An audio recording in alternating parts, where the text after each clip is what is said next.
Thank you so much, guys. And that was an absolute incredible feat of a game. Started off really, really slow. It was like 15 minutes and only one kill. But still, somehow, that, TBA, they had that ability to really get themselves ahead. Yeah, I think for the most part, the CLG draft kind of didn't help with the fact that they couldn't really fight that much, right? And having Talia and Kassadin from mid jungle made it a very hard 2v2 mid. And then whether Lulu came up or not, it was very hard for them to push their advantage. And Masu and Chookies ended up taking the bot tower around 15 minutes, something along those lines, and really just like solidified their victory by just taking a full tower for no reason. So yeah.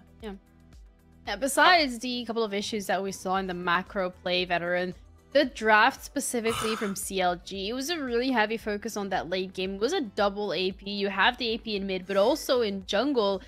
Not really a lot of CC available to the team either, if any at all, really.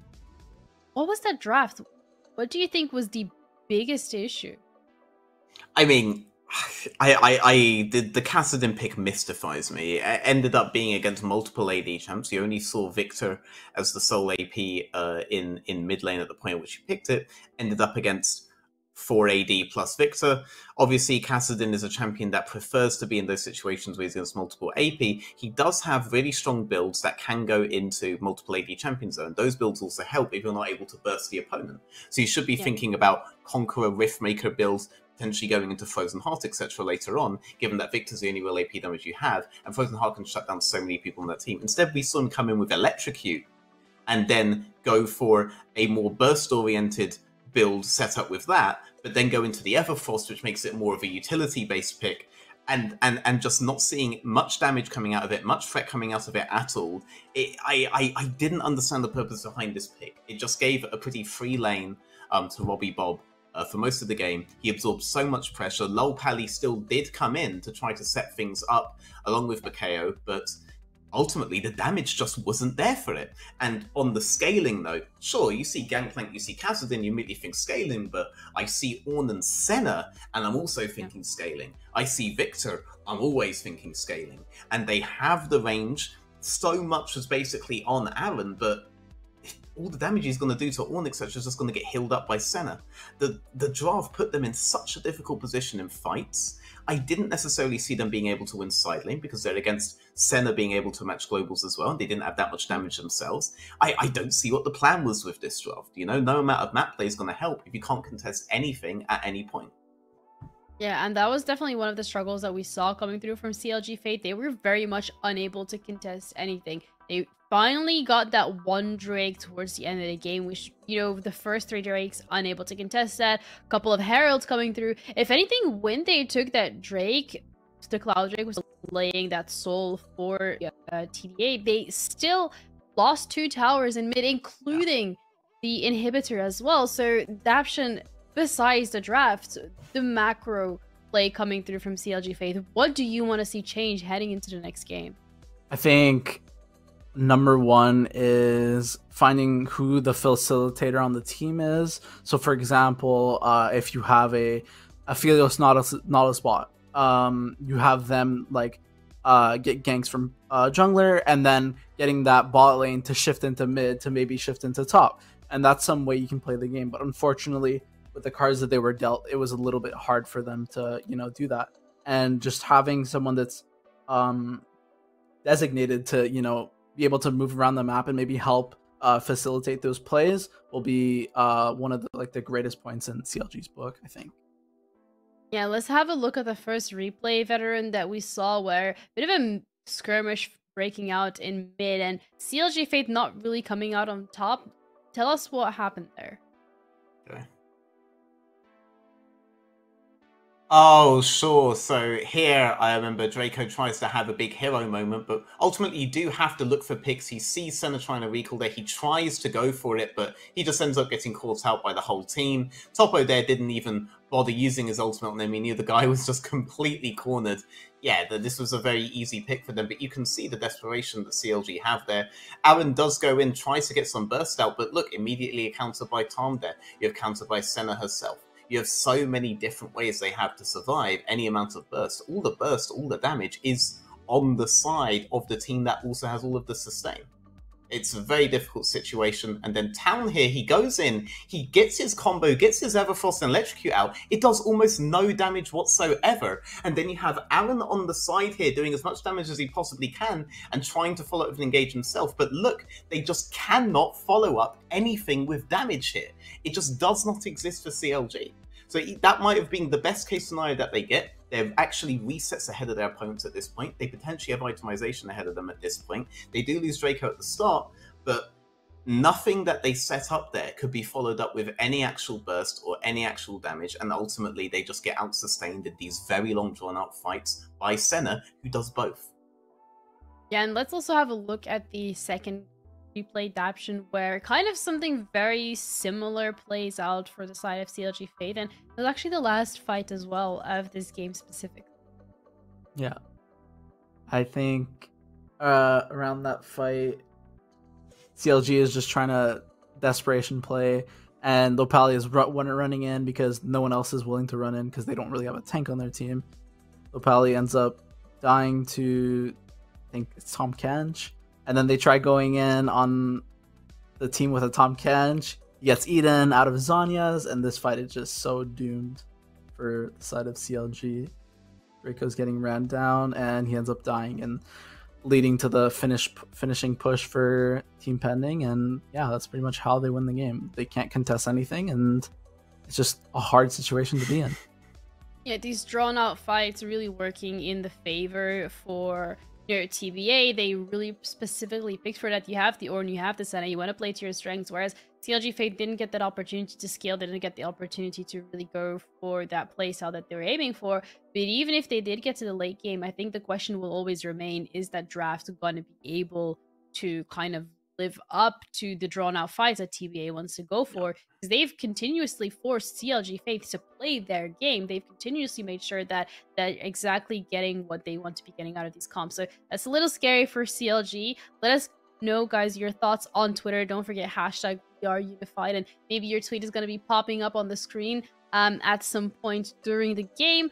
Share your thoughts, share your opinions, let us know what you think, and we might see those. But without further ado, we're going to be heading into the second game of this match, CLG Faith versus TBA. You know, we all said the CLG might be taking it away. I guess we're going to have to wait and find out. Graves and Rebel Fox, what do you think? Thank you, Jeannie. It was a very slow game, number one, but we're all pumped up. We're awake. We're ready. Maybe Rebels had a long day, had a long week here, but we're ready to get back in, bring the energy back in. For CLG, they're going to need to do just that, as they basically got shut out by Team Pending in that game, just slowly but surely. Yeah, there's an argument to be made that there's two ways to look at this, right? The first way is that that game felt unplayable in a lot of circumstances, and that's really miserable when you put yourselves into that situation. The other half of that is that game was unplayable, so it was a diff from the beginning, right? There's not much you could do. If you fix that problem to start with, at least you've taken care of the big issue. And from there, it's just about fixing other things. Again, agency for Baco, that's one thing that I always like. Junglers who go get things done are absolute tip-top for me. So I want to see that for Baco in a game like this, especially if they're going to continue the 3 scaling lanes. If they don't go to 3 scaling lanes, I think that's a better choice as well. And it's going to put them in a better position for a game like this. But we'll see. Drafting doesn't matter in this particular instance. You can win with any comp, but in this case, don't do what you did last game. That's all. Yeah, you can win with any comp. It just became much harder to win with that comp once a couple of dominoes started to fall in the wrong direction here for CLG Faith. And it looks like they're going to be staying on the blue side for this second game. So the adjustments aren't going to have to be made, in terms of being on a different side of the map, but just maybe in terms of electing to go for different pickups here, especially towards that later, part of the draft. And again, I think it's like there wasn't much interaction forced, and part of that was like they understood that they couldn't really interact with Kitsuo to begin the game out of fear that he would just like destroy them, which is fair. But if you have more of that agency and you can play out a game similar to what you just had, it actually went okay, right? Like I felt like it was going fine for CLG. Like Draco was left alone pretty much to his own devices at the beginning of the game. I feel like that's good. Town like got out of a couple sticky situations and like wasn't super oppressed by Robbie Bob specifically in the one-on-one. So I thought everybody played pretty well. Bot lane, I would like to see a little bit from Aaron and low poly. I feel like that lane actually got punished pretty hard, partly because of the control that was held on the map. But again, they can step up, maybe get something stronger. I know Aaron's Lucian is super good. Maybe they can try to gimmick that one away somehow. But yeah, Aaron Senna also pretty good. I think that's a pick that he's kind of leaned on a little bit, especially in the past couple of weeks. Actually, Aaron played Senna Tom. They played Senna Tom Kench in the only game that CLG Faith managed to take off of TBA a couple of weeks ago. So maybe that's the adaptation that they decided to go for. Draft about to get underway, and talking more about this bot lane here for both of these teams, I would say I think it's kind of a main focus in terms of star power for CLG Faith, but again, just highlighting Chookies, who's kind of been, you know, in the shadows of the amateur scene, maybe just playing on some collegiate teams here and there, but really showing up here in the last couple of weeks, winning collegiate, and now here alongside Masu doing some great things against an LCS affiliate. Anything to mention another GVU player, eh? Is that what this is? That's the goal here. You have your Maryville stuff, I have my Grandview stuff. That's what we're going with. Unbiased here. casters, okay. Draft for game 2 about to get underway. The fact that like TBA was constructed from like the bones of that roster of that like USC roster that did just switch the collegiate, and you have Kitsuo Robbie Bob, like that's huge, and then people see like Chookies normally and they're like eh, and then you see like Tapo and Masu and you're like okay, at least in my opinion, I didn't really know much about Masu. They've also impressed me. That last game, the fact that they could punish like that off the back of just a little bit of influence of Kitsuo across the map, making sure that they would have to respect everything, was really, really insane to me. I was very, very much impressed. And I feel like it's a steep climb now for Aaron and Low Poly to dig themselves out of what was held. Like I said, Senna has to be in consideration for a B1 pick here, potentially for CLG, because if they can keep up what they did last time, it's going to be kind of insane. I know that's something that like a lot of analysts, especially like towards the beginning of the split, I remember even on the reveal show, we kind of talked about this as that, or the University of St. Thomas, some of their biggest pieces are Shogo being a main carry down the bot lane, and Porsche being a really strong weak side top laner for themselves.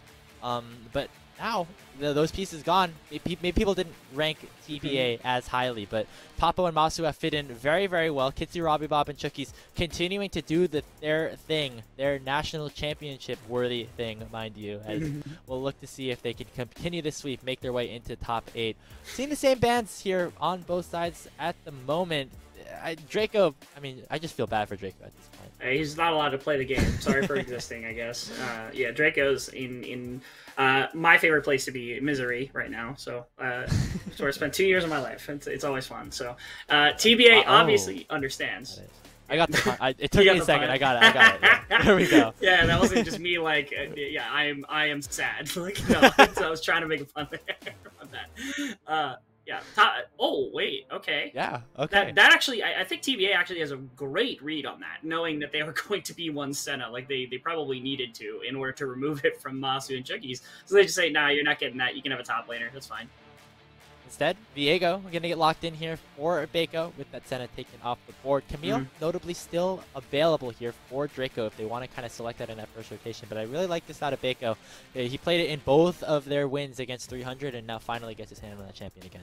Yeah, has a very good chance of having a bit more influence in a game like this. The damage that the champion can do has its own setup, ganks well for lanes, and kind of fights well in the intermediary. I hope it's a little bit more aggressive for Baco in his play here. Although Kitsuo has played against enough of it, I'm kind of interested what he decides to go for as a response to that particular pick. As it's Ezreal Karma picked for Masu and Chookies. Again, a lot of poke and a lot of wave control unless you pick something specifically to counter it. I know Yumi, I think it was Daption that had talked about how like Yumi typically counters the Karma pick. At the beginning of the game, of course, like the wave control that you get with the Qs from Karma's, the empowered abilities, it is painful. We are going to run the Twitch Yumi, potentially Aaron and Low Poly taking a little bit of influence from our first series. It's just okay. Yeah, I got a bit of flashbacks back to back to Sketch and his escapades in that first game that we had today on the Academy stream. But it will just be the Jhin locked in for Aaron. Jhin Yuumi, a very strong combo. You can continue to add as much AD as possible onto the fourth shot that you'll provide. Big damage potentially unlocked here for Aaron, but still a lot of utility out of CLG Faith bottom lane. It will be Topo on the Gangplank in response, which means that we finally get this guy on a bit of a more of a carry. More of a carry. Still more of a weak side, I think. Still fulfilling that role, I think, for the team. Doesn't need that much resource in order to get going, or at least to farm out. Just not wanting Draco to have it. And they could even double ban top lane once again to make sure there are no counter picks. Just to ensure that Topo is going to feel perfectly comfortable up there. Yeah, I think that's more than reasonable. And then, again, trying to figure out where Viego is going, likely going into the hands of Beko. And then it's Kitsuo trying to figure out what the counter pick is. You have to think that they're using this time wisely to try to figure out what it is that they want to play specifically into that champion. And I wonder what Kitsuo got in his pool, because he's got some champions in there, man. Like, I always love to see what he's able to pull out of a hat sometimes. I feel like it's really hard to kind of characterize Kitsuo as a player, because he can do things like the level 2 Jarvan ganks, and then he can also play things like the Karthus. And so there's really just no middle ground in terms of like what you are expecting to see out of Kitsuo. It's a complete wild card, I would say, for them. And they're leaving that mid jungle in Kitsuo and Robbie Bob for the last couple of picks. And but now back to the early game on the Lee Sin. Yeah, not that confusing. A lot of playmaking potential here alongside what is a pushing bot lane, or at least what should be a pushing bot lane, a weak side top. They're setting up for a Robbie Bob counter pick, which is, again, for talking about champion pool, Kitsuo's got a deep champion pool. Robbie Bob's got a champion ocean. Like, he plays so many different champions, and he's able to punish quite a bit, especially since CLG currently... Oh, they do go for Camille, so that's of interest that, Draco willing to take that one, and they go for Syndra as well. In the midst of everything. Again, no true tank, which is my one concern. Yeah, that's all I've got. Nobody's there to soak damage, which is my one really true fear. As the Syndra potentially brought out by the Robbie Bob's Vigar is really, really good. So I mean, I'm not terrified here. Syndra is something that Town relied on heavily in the open qualifiers. Hasn't brought it out as much in the group stage. Was relying on more things like the Victor and the Akali to get them wins. But now back onto this pick. He's going to have to match up against Robbie Pop's Veigar. Going to provide so much zone control again. And the range here for TBA is once again just really, really good, especially in comparison to the engage that CLG want to have. Yeah, you got Ezreal, you got Karma, you got Gangplank barrels, and you got Vigard control a ridiculous amount of space, and you're playing against 2 melees, and you're playing against, I guess, Jhin, whose most of his damage comes from just like the auto range that most of them can operate from. So Town has to do a good amount of heavy lifting to help set up for this team. That or Draco, or even Beko, one of the two O's on the team, definitely needs to make sure that they can get in and disrupt the backline so that they have space. But again, there's no, like, Carver, right? There's no snowplow on a team like this, is my word for it typically, because it's supposed to be big, bulky champion that make fight happen, right? And it doesn't happen. Like, the closest thing you got is one of those 2 melees going in with Yuumi on top, which is it's a better engage than I think what they had in last game, but still, it's not, to me, the most consistent to be able to rely on. So CLG's taking a slightly different approach. I like that Bakeo's on something more comfortable. They've got champions that are a little better in the earlier stages of the game as well, so they have fixed those issues at least.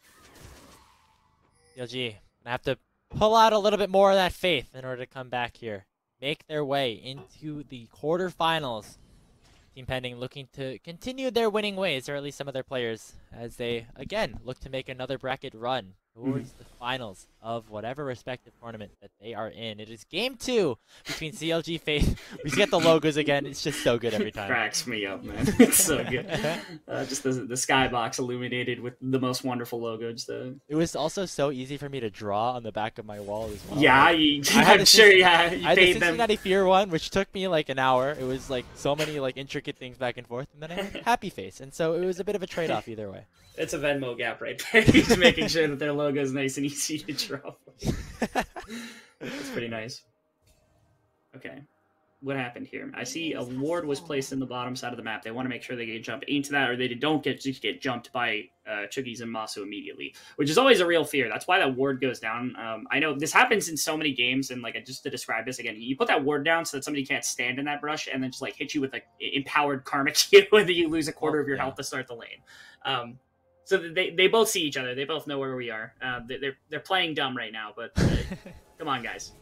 This is something you see in a double range matchup any time basically here, and so it will be TBA getting the early pressure. Nice job by Chookies to have that sweeper to clear that ward out. And I think that's what you're going to expect out of this lane. TBA is going to get the push with these inner flames. Aaron and Low Pally kind of scaling until they can go a little bit more all in. To start things off, I like that. Like Low Pally is actually playing very aggressively on the Yumi, which is always a fun thing to see because it's like how you're supposed to play the champion. It's not like you don't literally sit on something. I know that's always the meme of just like, oh yeah, you don't even have to play, and Saskia literally did that, but like. You're not supposed to do that. So, Low Poly playing very, very aggressively up against the Karma to kick things off in a game like this. And again, the pushing power should still be in favor of this this TBA bot lane here. They're going to try to exploit it as fast as possible with this W coming out. Landing the root in onto Aaron. Summoners being traded. Arcane shift forward from Masu. Aaron with the force shot nearly takes Masu down. Low Pally hopping out to try to land in a couple more auto attacks. Big trades, big summoners down in the bot lane. Absolutely enormous. I'm also paying attention to everywhere else on the map because we're down in bot lane, but this is where all the action's been, so it doesn't really matter anyway, right? Oh, Deadly Flourish landing it on the Chucky. Still has the flash. He's going to have to use it to get away, but now Masu in a whole lot of trouble. There's the shield. There's the shift. There's the force shot. Another Mystic shot coming through in, but Masu falls first blood to Aaron. And there it is. So close on the trade at the very beginning of the lane. Chucky takes a little bit too much. Takes that Deadly Flourish as well that keeps him in place, forces them into a bad position. And unfortunately, all summoners burnt on both sides. Kill from them. Here we go, Town. Oh, not enough damage just yet with the area, but here comes Kitsuo now looking to try to punish Baeko here for the 2v2. And now the health bar advantages are on the Faithful side. They're going to force TBA back onto the turret, and CLG Faith with a very aggressive, very beneficial early start. Very well played right there, making sure to get flashes out of multiple members here. A lot better. Again, the early game is significantly improved from what we saw in the last time from CLG, where they're taking chances. This is that fight from earlier. The exhaust on Amasu was really huge. I think that was basically what saved this entire fight. Let me see what happened here. Okay, yeah, it was just a couple of autos that I don't think ended up tagging or something along those lines because there was not enough damage to really bring down Aaron. And then they wanted to get this wave in. I have to assume that's what they were trying to do here. And the step up from Chookies to try to push them off with the tether was just a little too aggressive. And that's what cost, I think, Masu more of a problem than anything else, is they thought maybe he could step back up, he could push them off, but unfortunately, the healing from the Yumis just didn't push. Yeah, and that's the thing. The waves will continue to get pressed in, despite the kills going down here for TBA. The Ezreal Karma obviously always wins the agency, but the all-ins still continue to work. And speaking of all-ins, Baeko missing out on that Spectrum ball onto Toppo, so Draco unable to get anything off of that. But again, we're seeing CLG Faith continue to make these aggressive plays. Kitsuo and the rest of TBA are going to have to respond. Interesting. Right to bot lane. Here we go. Yeah, both. Out. Yeah, they're very spotted out, unfortunately, right now. And they know they're spotted out, but they don't care. They are wrapping around. Draco is backing, does have the teleport if they want to try and save this dive. Robbie Bob has the Predator trying to run forward. They want to crash the wave as soon as possible. How much is TBA willing to commit? 4 members down here. Event Horizon not connecting the stun. Aaron still alive. Choki's down to 100 HP. And Masu has to dash forward to pick up the kill. But it will be the trade as here comes the rest of CLG Faith. There is 3 dead on the TBA side as the Faithful heavily punish the dive. Yeah, I'm sorry, Team Pending, you were there for way too long. You sat there for basically 30 seconds. They knew everything that was going to happen. You gave time for a back and then a deploy into bottom lane. Like, that just can't happen. As soon as you're spotted on the ward, as soon as you take an ability, I think you have to bail or you just have to go for a dive underneath the tower. Like, there's nothing else there. Like, you can't wait for the wave to get in, and unfortunately it cost them quite a bit. As again, CLG last game, like, looked nothing like this. They were sitting there, they were farming, they were getting bullied a little bit. For the most part, it was just a completely silent game. But now CLG striking in every position on the map as Robbie Bob really wants to fight against Town. I think Town knows he might be... Oh, Baeko coming in with the flash. He's the hero coming to the rescue, picking up the kill on Robbie Bob. Kitsuo will be able to not get the kill. The Event Horizon out of the possession from Baeko. Make sure that a double kill goes through. Once again, CLG Faith on top. How is Kitsuo level 3 walking in that circumstance? That's insane. Thinking about that one. He only just hit level 4 off that kill, but yeah, punishment after punishment, not expecting Baeko. Baeko a lot more active in this game as well. This is what I anticipated from CLG is another fight, barrier burnt. Force shot. Oh my gosh, Masu, the minion! Will the minion take him down? 2 HP. Was it 1 HP? It might have been 1. Masu, 1 HP. Thank you, production. Nearly taken down again. Holy moly, Rebel. See, okay, last game. Oh, and Tapo might be dead as well. Finally unlocking level 6. Here comes the cannon barrage, but it doesn't matter. Baco securing that kill. 7-2 CLG Faith. Oh, you get the response. Thought misses. Okay. Wow. Not able to get it. This is a very big turn for CLG Faith. They are making sure that nobody on Team Pending has any doubt that they're here to play for Game 3. Yeah. After last game, we just didn't have that much fighting, and so like these two teams were like, all right, you can have some fighting. Grapes is a treat. It. Like it's you. all yours. Thank Yeah, you so 100%. We're getting nothing but fighting. I think we already have more kills than you had at like 25 minutes last game by a significant margin. And again, Baco on the Viego looking great already. Last game on the Talia completely silent, got out-farmed, was just pushed off of everything by Kitsuo, and he's looking amazing here. So we continue. This was the play from earlier. Again, I felt like Town was baiting now, because like at first I was like, what is Town doing? Like, is Town just like bailing? You have flash, you have exhaust, you can run away from this. Doesn't matter. The stun up after the exhaust I think was gorgeous. The fact that Town like stayed around, I think you could have just bailed, given the kill over to Baco, but maybe the communication was like, oh, we could kill him before he jumps back in, because he's gonna die anyway. But yeah, look at that cold crown. I think Baco's Viego is starting to become like the champion that he has to be known for at this point. 2-0 so far throughout the split. Potentially be a little bit more if they end up taking us to a Game 3 here on the Academy stream. Goodness gracious. Yeah, it's really good stuff. So they go 0-2 in open qualifiers, and then they come back for 3-2. They lose the first round, and then they're in like the death match, and they beat 300, and then they're in the death match again, losing the first game, and now they have the potential comeback against Team Pending. They write their own plot lines, man. The kill on the top there it is. As well. They continue. They're looking great right now. Like, absolutely 100%. CLG is looking like a completely reinvigorated team.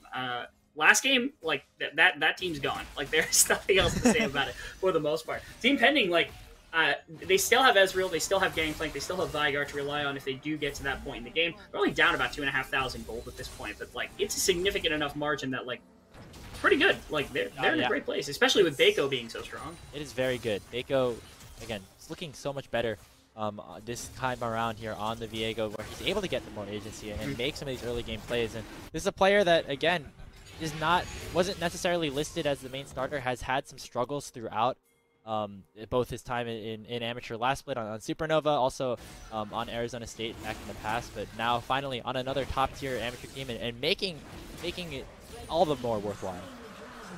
And now I think Team Pending has to do something that they're not really accustomed to, which is slow down.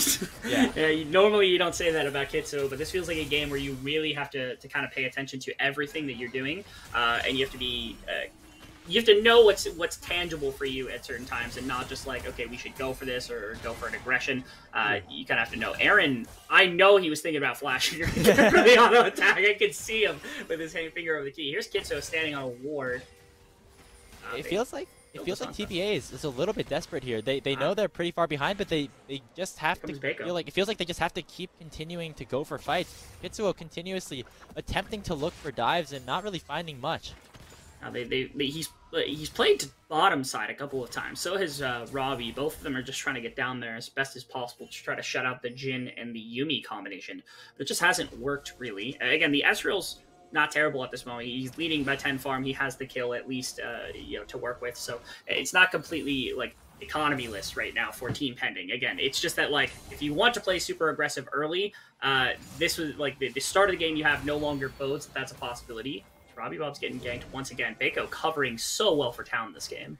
Yeah, making sure that nothing goes awry here in the mid lane. That Team Pending not able to get a single crumb of an advantage for themselves. The Scout of the Week gets dodged away from, and now Baco might get punished a little bit. Nice kick into the event horizon. Kitsuo picking up the shutdown, and it might be another one as well. Town forced flash away. Will the Sonic Wave end up connecting? Robbie Bob looking for something, but now here comes Low Pally, and there's the final chapter. The stun will come down, and it will lock in Town. Now Kitsuo trying to get something done, but the scatter is just too good. Kitsuo barely able to survive. The Yuumi Q does not connect.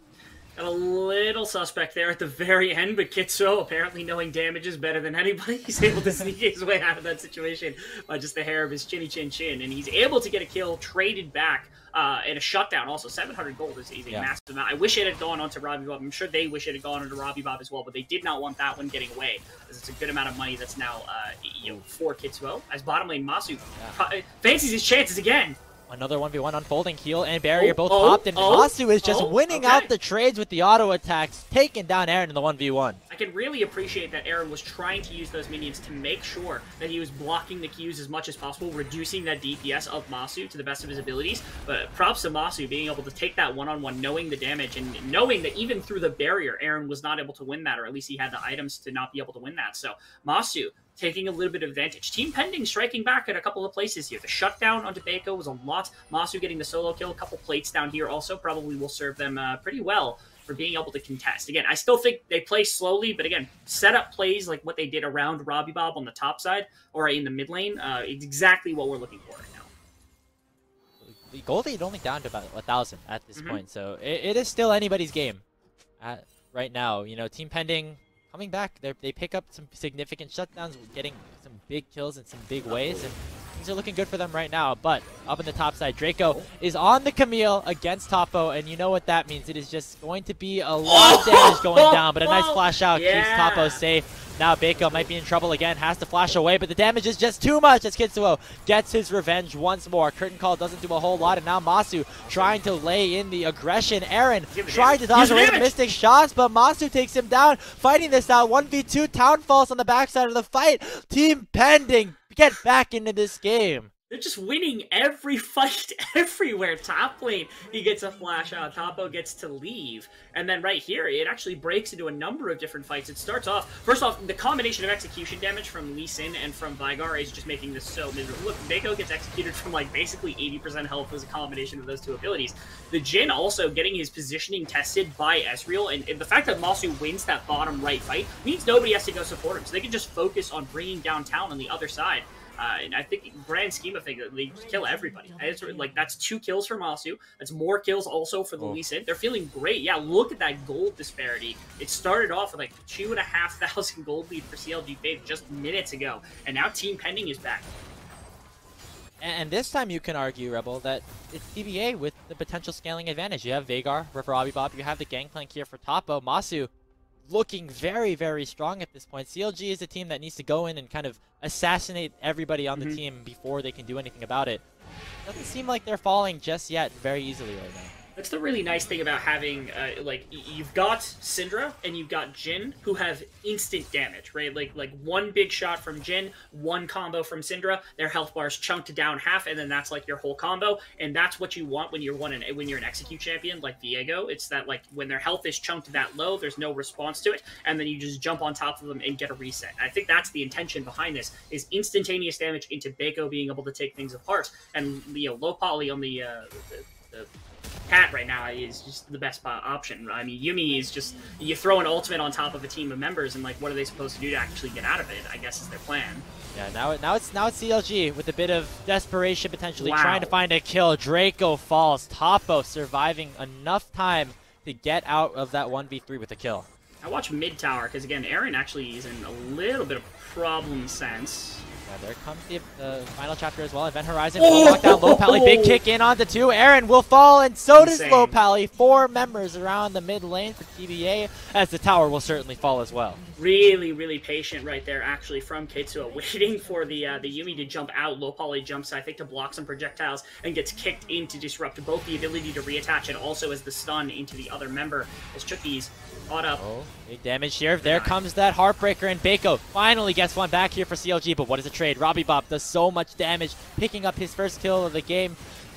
This is a big turnaround here for Team Pending. They're going to get this second Rift Herald as well. Masu 6-2-1 on the Ezreal. All of a sudden, they're back in the driver's seat. And it's just them forcing again and again and again. This team loves to fight as much as possible. Everybody knows Kitsuo likes to fight. Will Robbie Bob be brought down? You know, the Event Horizon's going to be enough to get him away. Yeah, it was just great fighting time and time again. They started off the game on a couple of bad foots. They started off the game with a couple of losses. And slowly, Team Pending got enough gold to really still be competitive, which was kind of nice. Here, Aaron and Low Poly, they're standing under the tower. They know Vigar can step up like this. And again, that kick was what was the thing of beauty. But I feel like they should have just stepped back and let the tower go down. There was not really much else here. There was no control that you had. You knew 2 members were top. You knew you lost a member. You're the only ones on the map, but you just got to step back, I think, in that case.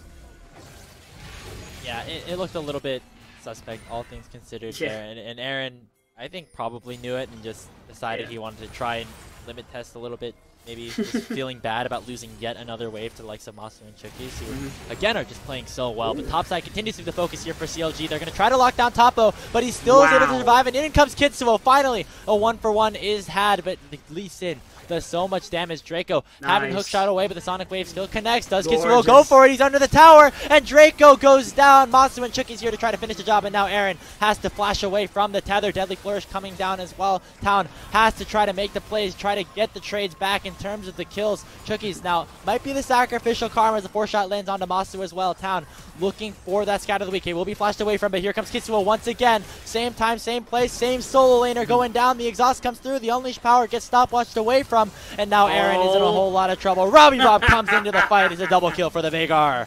Incredible. Such a long-standing fight. It took so long for everyone to show up here, but in the long run, again, the Ezreal just gets to keep jumping around, keep throwing in damage over time. Kitsuo's kit just keeps coming back up, and there's nothing he can do about it. Even Baco just getting shoved off here. Robbie might be fast enough to catch up with the event horizon. He has to flash. He's still not going to get away. The Predator's too much. Heartbreaker has to be used defensively, which is not what you want to see on the CLG Faith team. Kitsuo still alive, still being able to dash his way through the entirety of CLG Faith.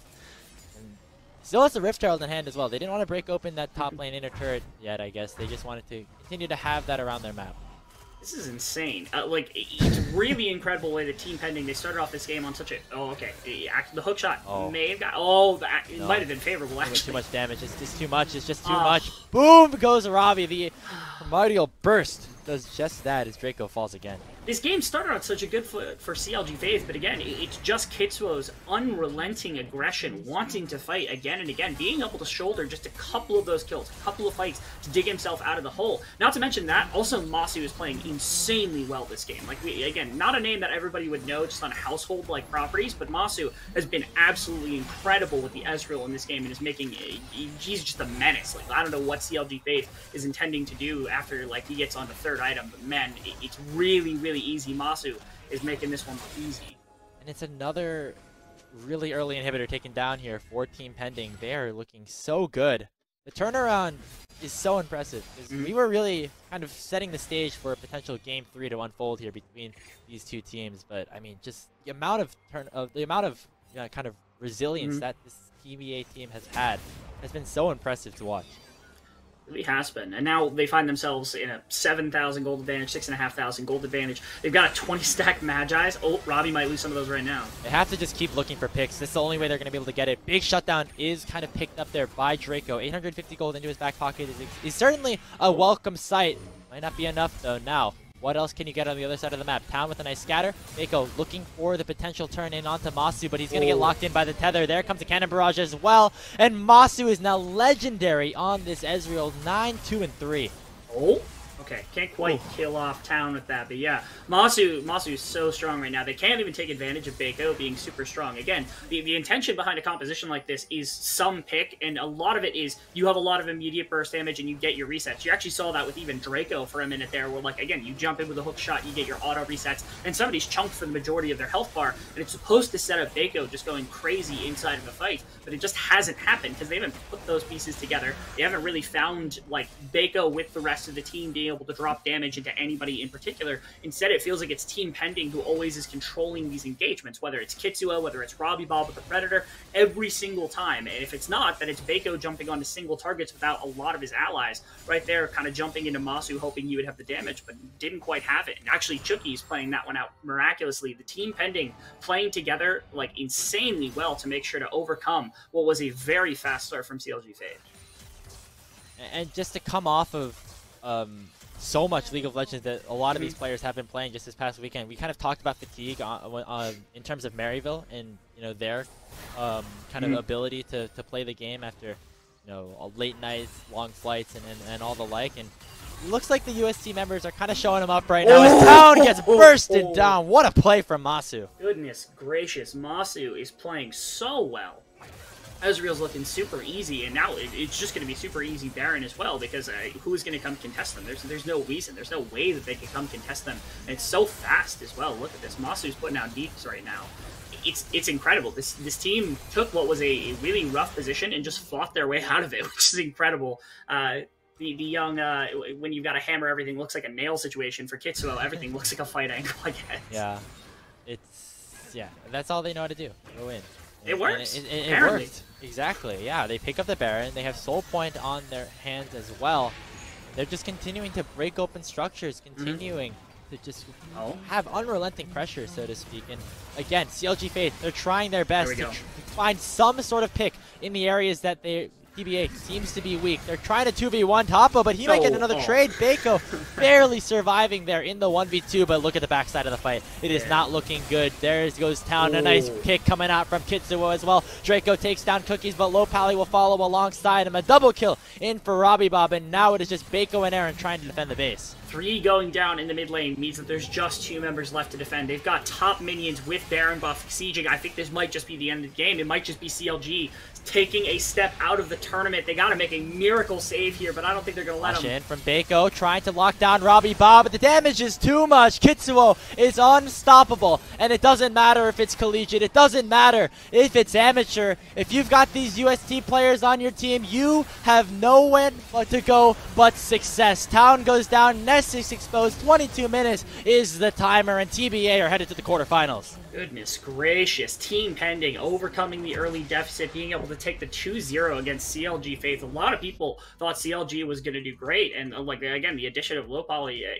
in terms of stylistic ways, I was expecting them to really take a little bit more of the scaling approach like they did in game 1, set up for a really proper team fight, and they just kind of didn't do that in either game. Instead, they took 2 very different approaches. The second game obviously worked a little better, but Team Pending ready for both, just playing exactly the style that everyone knows them for. Fight, fight, fight, and they did it. They did it well, too.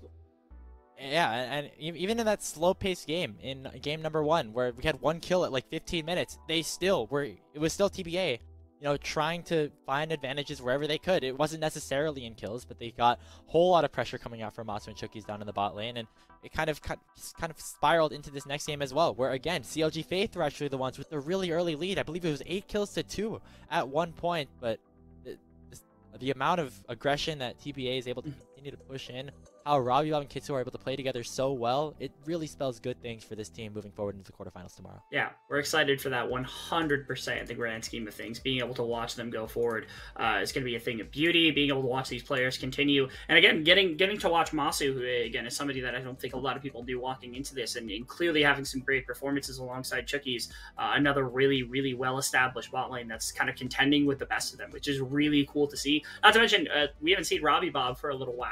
It's the first time that he's been on an amateur team playing in BG for a little bit, and he's showing everybody why he was one of the best back in the day. So yeah, I mean, Kitsuo as well, kind of bouncing around some amateur teams. Even Topo, Frostfire, formerly of University UIUC, and kind of going around a couple of other amateur teams as well. Not a lot of them have had too much success in recent splits, but coming together as a unit, this TBA team looks really strong. And now they have a date up against EGP in the quarterfinals. Certainly going to be a tough task, but I mean, if they play the way that they did, it's going to be a really close series, I think. Yeah, they're definitely somebody who can take some aggression into EGP, and maybe they're not used to it, right? Maybe they have that possibility. I got to see this damage check. Yeah, Masu went crazy in this game.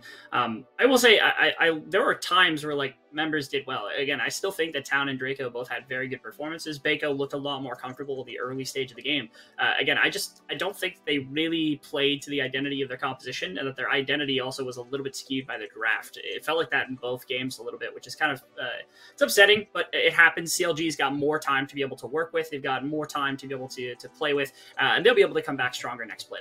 Everybody has a little bit of CLG faith in the background, And again, scaling is the name of the game. Of course, this team is built to kind of be really strong come Proving Grounds. And we are seeing the flashes, whether it was last series against 300 or in some of the games that they've had here against Team Pending. These players are continuing to grow, continuing to develop, and that's kind of what the developmental system here in North America is all about. And I'm definitely excited to see this team perform next split in the second open qualifier in just a couple of weeks. But that's going to do it for us here on the Caster Decks. Big shout out to you, Mr. Rebel, for being here on the mic off such a short notice, literally coming straight off the plane to come cast with me and cover some of these games. And really, really appreciative of you there. Going to send it over to a quick break. When we get back, Janiro will have an interview with the winners here at TBA. Welcome back, everyone, and welcome, Kitsuo. First of all, congratulations on the win. That was the last game specifically was insane, to say the least. How are you feeling? You guys made it to playoffs. I'm feeling pretty good. I was really worried about this week, mainly because we weren't scrimming at all last week, because 3 of our players, myself included, was in LA for CLOL. And then it was a weird transition for me specifically, because in Houston, where I go to school, I was getting 36 ping to the server, and then when I was in LA, I was playing on 8 ping, and then to the tournament realm server, and then now I'm back home in California, and I get 72 ping. So it was like a constant change of like the ping first off, and then second off, it's like Collegiate was playing on 12.9, and then PG's played on 12.10, and I didn't play a lot on it because I spent like the entire week last week playing on 12.9. So it feels really good to come out and showcase a performance like that, despite like all of that. Yeah, how were you able to adapt so quickly to the differences in pings, but also the differences in patches as well? I think that pretty much the game at its core feels the same. There wasn't too many big changes in terms of what we wanted to play.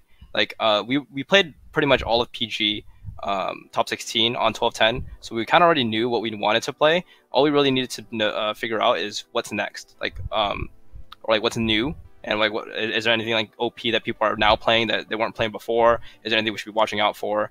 And none of that really came up. So it felt like, okay, well, we've beaten them before, we can beat them again. Yeah, and you guys absolutely did just exactly that in a 2-0 fashion, which was pretty lovely to see. And my question for you is also in regards to winning these games and how, just also performing in CLOL. How does that feel as, a player? How does it feel to you as yourself being there and having all these competitions going on? To me, it feels really good. I mean, that's kind of why I'm here, right? I love competing. I love playing at like a high level, trying to prove myself against other people, right? But it kind of sucks because we're traveling so many different time zones. Like we're flying constantly and playing different patches, and it's like day after day after day of playing. So we played quarterfinals on Thursday for CLOL, and then we played semis on Saturday, finals yesterday, and then I flew home today, and then I had to go straight into my PG match, and then tomorrow we have quarterfinals. So it's just a lot of playing. But I mean, you got to do what you got to do, and I mean, as long as we're playing our game and playing well, I think that we can pretty much beat anyone. So you gotta do a lot of games, a lot of different transitions. And what keeps you motivated? What keeps you going? I think just my passion, my love for the game, and how much I love competing. And I mean, all my motivated teammates feel exactly the same. So like the team environment is really cool, really nice, and we all are just working towards the same objective. So it's nice having like a group of people around me who are this good too. There's such a talented stack of players, and I'm glad that they get to showcase themselves because I feel like a lot of them were on the radar for professional teams. Yeah, I think you guys really did click, and especially in that final game, that's something that really, really stood out to all of us. So again, congratulations on that. Before we do close out the interview, however, I do want to ask you if you have any final words that you want to share or any shout outs or mentions that you want to give. Shout out to my boys, showing their support in the chat. Everyone is cheering us on in the chat. It's really nice to have. But I also want to shout out my teammates. I mean, Masu, especially today, he showed up big. His lane got really kind of messed up. Like he was putting like really far behind, and then he just made like huge plays to bring himself back in the game, like solo plays, and it was just insane. He just carried that momentum throughout the entire game and carried us. Well, thank you so much for doing the interview, and once again, congratulations on the win. You guys did amazing. Really wishing you guys all the best of luck in those quarterfinals. Thank you. Good luck out there, and enjoy your evening. Thank you. Well, veteran, once again, we have to acknowledge the fact that you were wrong. As an analyst, it's quite interesting how many of these predictions you can get wrong, veteran. So let's get into it. I was baited into the faith, and the church turned its back on me. I've tried everything now. I've even tried religion. What can I do? I think at this point it might be a you issue. You're like the common denominator here, but you know what? I guess we're gonna have to find out. But Nah. let's talk about this game. Let's talk about what we just saw. I want to start off with the draft option because I feel like there's a lot to unpack there. Changes coming through from both of these teams. What was really the one factor that stood out from each team individually that made you go, okay, yes, there's a change and they want to bring something around this game?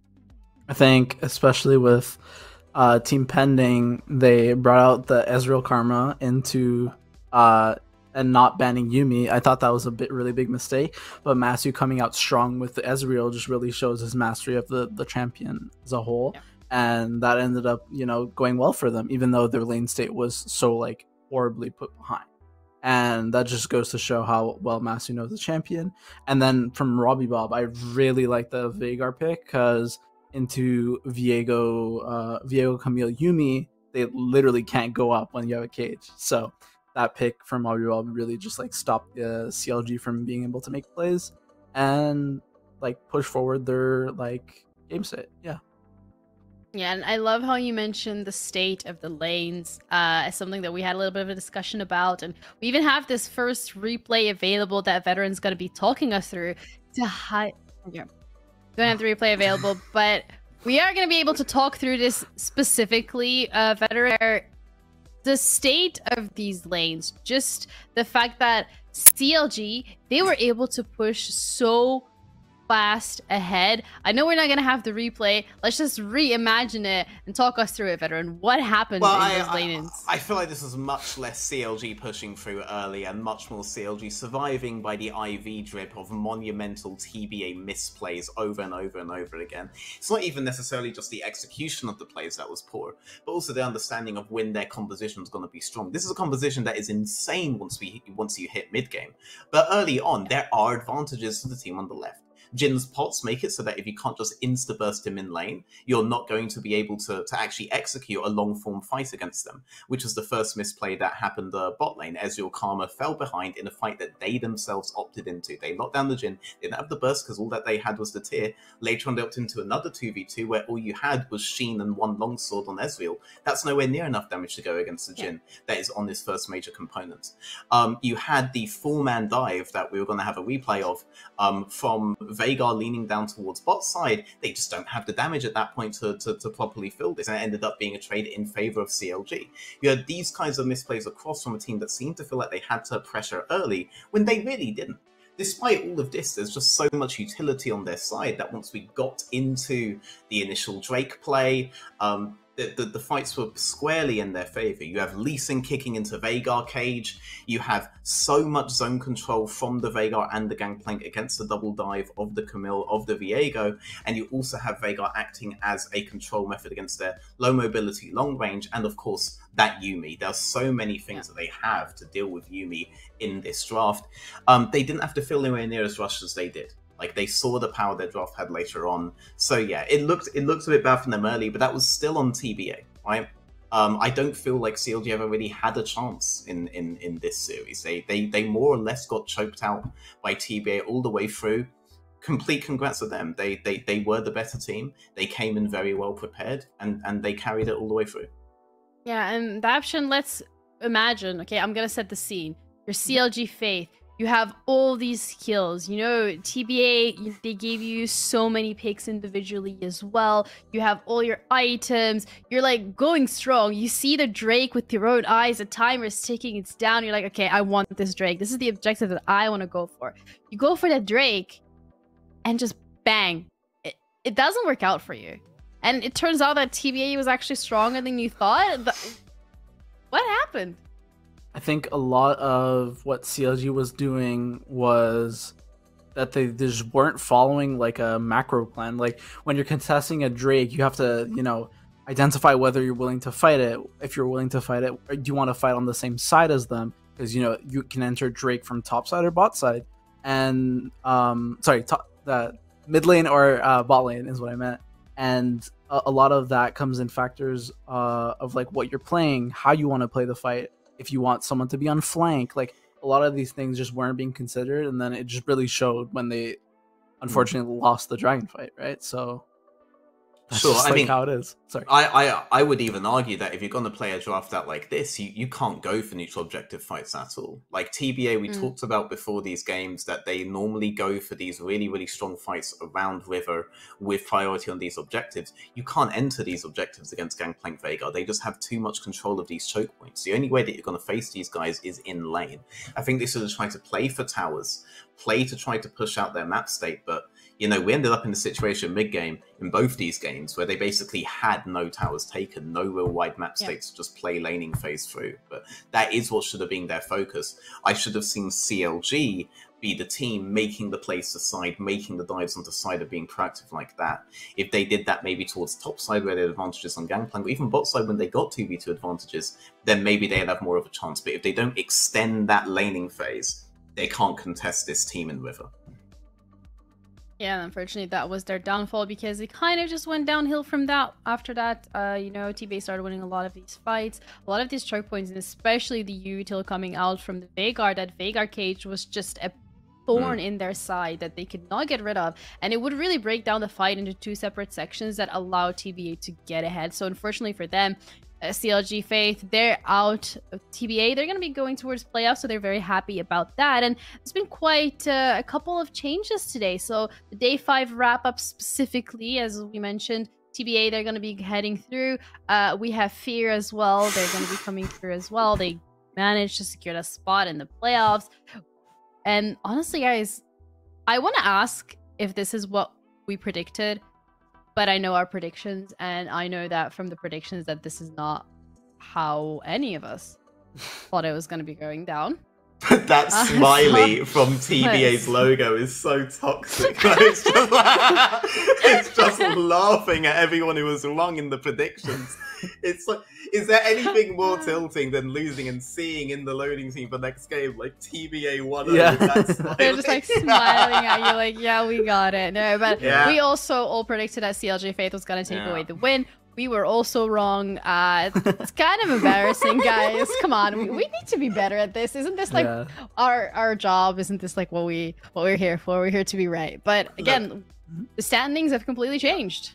I'm all down for Jake's Kittens, all right? They haven't let me down yet. They're the only team that haven't let me down yet, right? And I hope I'm casting them so that they can finally have the chance to let me down like everyone else. Be fantastic when I'm on the desk that Or you can do like the 5-head strategy where you actually vote for Cincinnati Fear, so you curse them instead, so then Jake's Kittens goes ahead, and then again you just don't vote for Jake's Kittens until they make it to the finals, and you still don't vote for them, but you support them quietly from the heart. This is the smiley is back, by the way.